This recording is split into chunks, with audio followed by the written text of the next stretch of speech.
हरे कृष्णा द्विवेदी के सभी दर्शकों का हम आज के वीडियो में स्वागत करते हैं और वे सभी लोग जो पहली बार हमारे चैनल से जुड़ रहे हैं। हम अपने चैनल पर वैदिक कल्चर, हिस्ट्री, लाइफस्टाइल एंड वैदिक साइंस से रिलेटेड वीडियोस अपलोड करते हैं जो कि स्क्रिप्चर पे बेस्ड होते हैं। तो आइए बिना विलंब किए चलते हैं आज की वीडियो की तरफ। हमारा जो आज का वीडियो है वो चातुर्मास पर है। आप सभी भक्तों ने, जो वैष्णव भक्त हैं, उन सभी को पता होगा कि चातुर्मास क्या है, और जिन्हें नहीं पता, आइए आज हम जानते हैं चातुर्मास की तिथि किस तरह से देखी जाती है, इसकी क्या विधि है, इसके क्या नियम है और ये क्यों मनाया जाता है, इसके पीछे की कथा क्या है।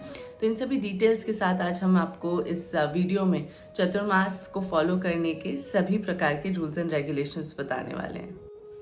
देखिए, जैसा कि नाम से ही विदित है, चतुर्मास मतलब 4 महीने, 4 मंथ्स।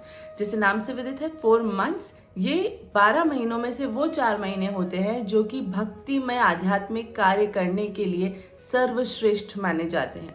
देखिए, पुराने समय में हमारे जो आचार्य थे, ऋषिगण थे, या पहले के जो काल होते थे, उसमें पूरे ही वर्ष में लोग तपस्या करते थे। जप, तप, दान, दक्षिणा, तपस्या इत्यादि सब कुछ किया करते थे। परंतु भौतिक जीवन में आगे चलते चलते, क्योंकि हमारी कहते हैं कि व्यस्तता बढ़ती जा रही है और हमारा काम करने का तरीका और समय कुछ इस प्रकार का हो गया है कि अब हम समय नहीं निकाल पाते उस तरह की तपस्या या भक्ति के लिए। इसीलिए इसे छोटा करके 4 मंथ्स में हमारे आचार्य गणों ने हमें दिया है, या ऋषि मुनियों ने इसका निर्माण किया है कि ये चतुर्मास में जो भी भक्त अपनी श्रद्धा शक्ति के अनुसार इन चतुर्मास का पालन करेगा, वो भगवत मार्ग पर प्रशस्तता से आगे बढ़ेगा। देखिए, चतुर्मास की तिथि कैसे हम देखते हैं, तो बहुत सारे संप्रदायों में यह देव शयनी एकादशी जो होती है, जो अभी आने वाली है 17 तारीख को, उससे शुरू होकर और कार्तिक मास की जो एकादशी आएगी, देव उत्थापन एकादशी, तब से तब तक 4 महीनों तक मनाया जाता है। काफी सारे संप्रदायों में ये आषाढ़ मास के पूर्णिमा से शुरू होकर कार्तिक मास की पूर्णिमा तक मनाई जाने वाली। देखिए, इसमें कोई किसी प्रकार का वाद विवाद नहीं है कि ये एकादशी से शुरू होगी या ये पूर्णिमा से। आप अपने अपने आचार्यों या गुरुजनों द्वारा जिस प्रकार से आपको बताया जा रहा है, अपने अपने संप्रदाय के अनुसार इसका पालन कर सकते हैं। इसमें कोई परेशानी नहीं।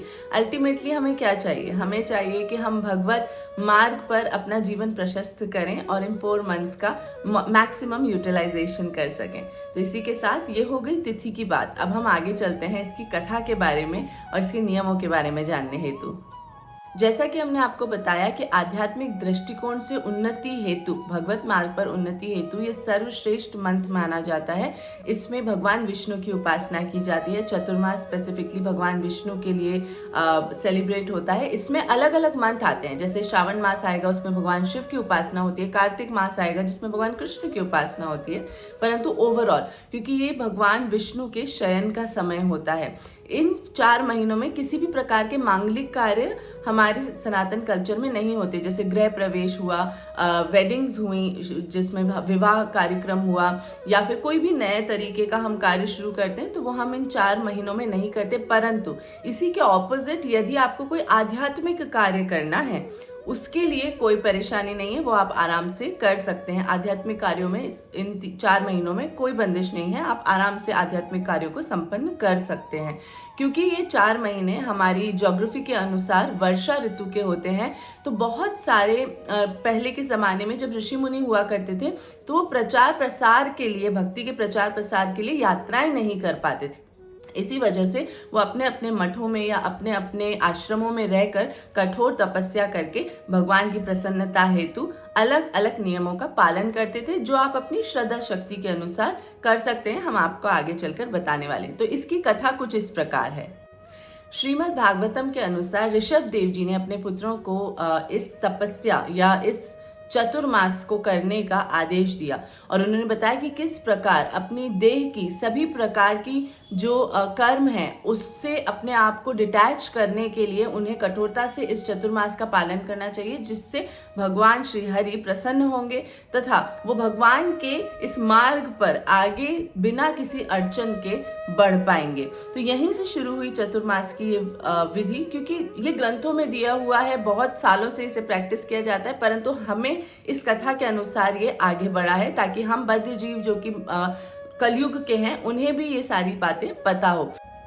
अब हम आते हैं इसके नियम और विधि की तरफ। देखिए, सबसे सिंपल है, हमें इसे बिल्कुल सिंपल रखना है। वैसे जैसे जैसे चातुर्मास की डेट्स ओवर होंगी वैसे वैसे हम आपको एडवांस में अपने YouTube और Instagram पे उसके डेट्स दे देंगे। परंतु यदि आपसे मिस हो भी जाता है तो आपको ये ध्यान रखना है कि हर पूर्णिमा से के बाद से नया मंथ शुरू हो रहा है। तो सबसे पहले आता है श्रावण मंथ।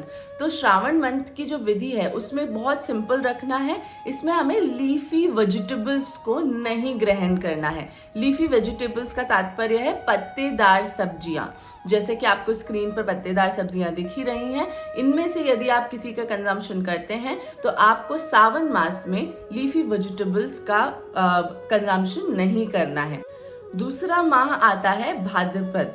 भाद्रपद में हमें दही का कंजम्पशन नहीं करना होता। तीसरा मंथ आता है अश्विन। अश्विन मंथ में हमें दूध का कंजम्पशन नहीं करना होता। और अंत में आता है कार्तिक मास, जिसमें हमें उड़द की दाल को त्यागना होता है। ये बहुत बेसिक चीज़ें हैं। देखिए, हम पुराने लेवल की जो ज़माने में जो हमारे पूर्वज थे, जिस तरह की वो तपस्याएं करते थे, उस तपस्याओं को करने की हमें क्षमता नहीं है। हमारे इस भौतिक शरीर में वो उस तरह की तपस्या हमें यातनाओं की तरह फील होंगी, क्योंकि हम नहीं कर पाएंगे। हम इस प्रकार मटेरियलिस्टिक जीवन में बसे हुए हैं कि ये सब करना हमारे लिए इतना आसान नहीं है। इसीलिए कुछ बेसिक चीज़ें हैं जिसका हम डिस्कशन यहाँ कर रहे हैं। हम वो करके भी भगवान की प्रसन्नता के लिए हम अपने आप के भगवत मार्ग को प्रशस्त कर सकते हैं। तो ये 4 महीनों में ये 4 चीज़ें हमें वर्जित होती हैं। देखिए, शास्त्रों के अनुसार हमें ये 4 महीने क्यों दिए गए हैं। पूरे वर्ष तो हम अपनी आकांक्षाओं पर संतुलन नहीं पा सकते। भौतिक जीवन जीते हुए हमें काफ़ी सारी चीज़ें करनी होती है, परंतु ये 4 स्पेसिफिक मंथ्स हैं जिसमें कि हम अपनी आकांक्षाओं को कंट्रोल करके अपनी जितनी भी मन की इच्छाएं हैं जो हमारी बुद्धि हमसे करवाती है, उन पर कंट्रोल करके, चाहे वो किसी भी रूप में हो, जीवा के रूप में, श्रवण के रूप में, दृष्टि के रूप में या बोलने के रूप में, उनको कंट्रोल करके हम इन 4 महीनों का सबसे ज़्यादा कह सकते हैं कि अपने आध्यात्मिक उन्नति के लिए इस्तेमाल कर सकते हैं। इन 4 मंथ्स में जो आकांक्षाओं पे संयम होता है, मतलब कि जो हमारी कह सकते हैं काम, क्रोध, लोभ, मोह, मद, मत्सर्य पे जो हमारा कंट्रोल करने की कोशिश है, देखिए 100% नहीं हो पाएगा, परंतु हम इसकी कोशिश कर सकते हैं। इसका बहुत ज़्यादा महत्व है, क्योंकि देखिए हम इसे अगर एक भौतिक जीवन के 2 एग्जाम्पल से देखें। यदि आप डॉक्टर के पास गए हैं किसी बीमारी के लिए और डॉक्टर आपको कहते हैं ठीक है, यदि आपको स्किन एलर्जी है तो आपको खट्टा नहीं खाना, आपको दूध और कुछ भी फ्रूट या दूध और मसाले का मिक्स करके नहीं खाना, आपको एक चीज़ नहीं खानी, 2 चीज़ नहीं खानी, इस तरह के परहेज बताते हैं। जब तक आप उस परहेज को फॉलो नहीं करेंगे और सिर्फ मेडिकेशन लेंगे या दवाई का कंजम्पशन करेंगे तो उससे आप ठीक नहीं होंगे। तो ये उसी प्रकार है कि हम भगवान की सेवा अर्चना तो कर ही रहे हैं, परंतु जब तक हमारी इंद्रियां हमारे वश में नहीं होंगी तो उस पे आगे बढ़ने में हमें थोड़ी कठिनाई आ सकती है। तो ये संयम के लिए हम ये 4 महीने फॉलो करते हैं। देखिए, जो नियम है वो बहुत सिंपल है, जो कि आता है तप, मतलब तपस्या, स्नान, जप, ठीक है। इसके बाद में आता है शास्त्रों का अध्ययन, कथाओं का श्रवण और आचरण। ये बहुत बेसिक चीज़ें हैं। सबसे पहले हमने जो स्नान तपस्या की बात करी, देखिए तपस्या में हमें ऐसा नहीं है कि आइसोलेट करना है अपने आप को, अपने भौतिक जीवन की दिनचर्या में रहकर ही हमें तपस्या करनी। तो उस तपस्या में क्या आता है, बहुत से लोग अपनी शारीरिक क्षमताओं के अनुसार इन 4 महीनों में एक समय का भोजन त्यागते हैं, अन्न त्याग कर फलाहार करते हैं। बहुत सारे लोग इन समय में मौन व्रत का प्रयास करते हैं, जैसे वो दिन भर मौन रहेंगे और सूर्यास्त के बाद ही बोलेंगे। काफ़ी सारे लोग इन 4 महीनों में आने वाली 8 एकादशियों को निर्जला करते हैं। बहुत से लोग अलग अलग तरह की चीज़ें इस महीने में करते हैं, भौतिक सुख सुविधाएं छोड़ते हैं, जैसे कि कोई फेवरेट मिष्ठान है या मिठाई है उसको वो ग्रहण नहीं करेंगे, फेवरेट कोई फूड आइटम है उसको वो 4 महीने ग्रहण नहीं करेंगे। तो ये बेसिकली क्या है, अपनी इंद्रियों पर थोड़ा सा अंकुश लाने हेतु एक प्रयास है।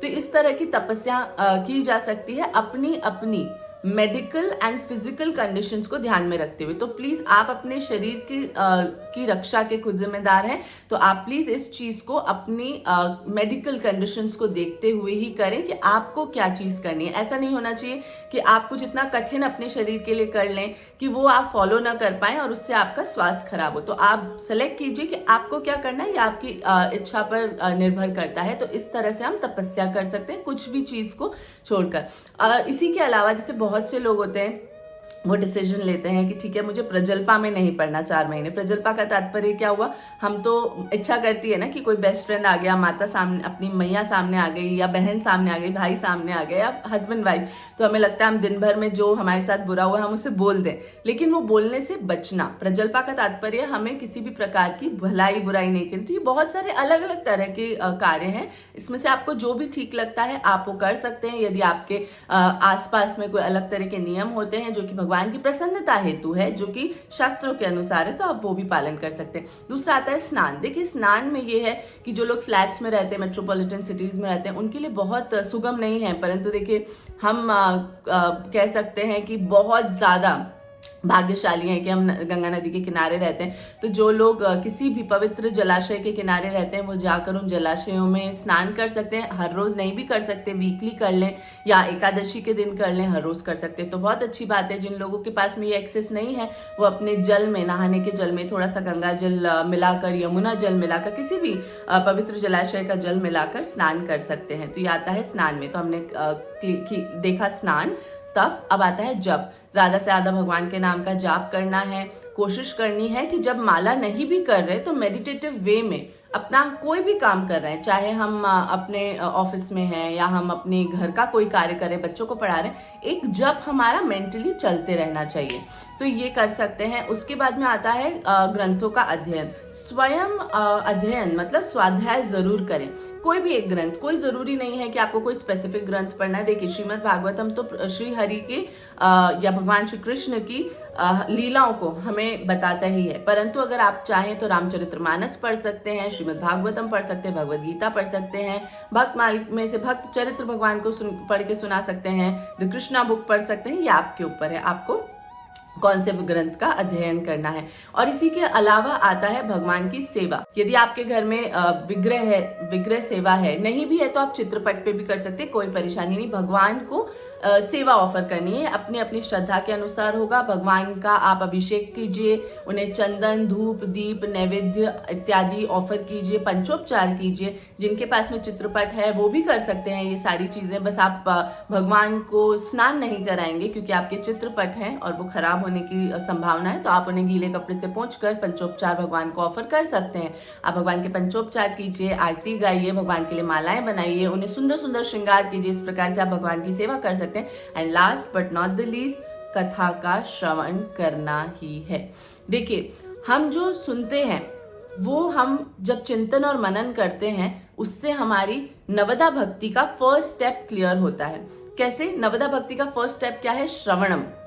श्रवणम को यदि हम ज्यादा से ज्यादा करेंगे तो बाकी के जो 8 स्टेप्स हैं वो धीरे धीरे करके हम अपने आप अचीव करने लगेंगे। नियम बना लीजिए, इस चतुर्मास में आपको हर रोज मिनिमम ऑफ 15 मिनट्स और 30 मिनट्स, ज्यादा समय है तो बहुत अच्छी बात है, परंतु मिनिमम ऑफ 15 मिनट्स 30 मिनट्स आपको कथा का श्रवण करना ही है। श्रीमद् भागवतम चला दीजिए। यदि किसी के पास समय नहीं है 15-20 मिनट भी सुनने का, तो यदि आप ड्राइव कर रहे हैं तो गानों की जगह बैकग्राउंड में आप कथा श्रवण कीजिए। लोकल ट्रांसपोर्ट में जा रहे हैं तो आप हेडफोन्स लगा के म्यूजिक सुनते हैं, उस जगह पर आप कथा का श्रवण कीजिए। वॉक कर रहे हैं छत पे या गार्डन में, उस समय कथा का श्रवण कीजिए कान में लगा के। कोई बात नहीं, कोई एक्सक्यूज नहीं है, अपने डेली रूटीन में कथा को आप आने दीजिए। तो इस प्रकार से हम इस चतुर्मास को फॉलो करके भगवान की भक्ति में थोड़ा आगे बढ़ने का प्रयास कर सकते हैं। भगवान की प्रसन्नता हेतु हम ये सभी कार्य कर सकते हैं। जो भी आप बनाएं भगवान को पवाएं, शुद्ध शाकाहारी सात्विक भोजन खाएं, भगवान को पवाने के बाद ही उस प्रसाद को आप ग्रहण करें। ये छोटी छोटी चीजें जो हम फॉलो करके इस चतुर्मास को सफल बना सकते हैं अपने। हम आशा करते हैं कि हमारा कंटेंट आपके लिए लाभप्रद रहेगा आने वाले 4 महीनों के लिए। हमने एडवांस में इसे इसीलिए क्रिएट किया है सो दैट आप प्रेपरेशन कर लें मेंटली एंड वैसे फिजिकली भी। अगर घर में कुछ लाकर सामान रखना है इत्यादि तो वो सब कर सकते हैं। आप हवन भी कर सकते हैं। जी हाँ, एक भक्त हैं हमारे जान पहचान में, वो हर रोज़ हवन भी करते हैं इन 4 महीनों। बहुत छोटा सा सेटअप है उनका, तो वो वैसे ही हवन, तो आप भी वो करना चाहें तो वो भी कर सकते हैं। जो भी भक्तिमय कार्य है हमारे सनातन कल्चर का, आप वो प्रयास कर सकते हैं, कोई परेशानी नहीं है। ब्रह्म मुहूर्त में उठने का प्रयास ज़रूर करें, ये सबसे अच्छी बात है।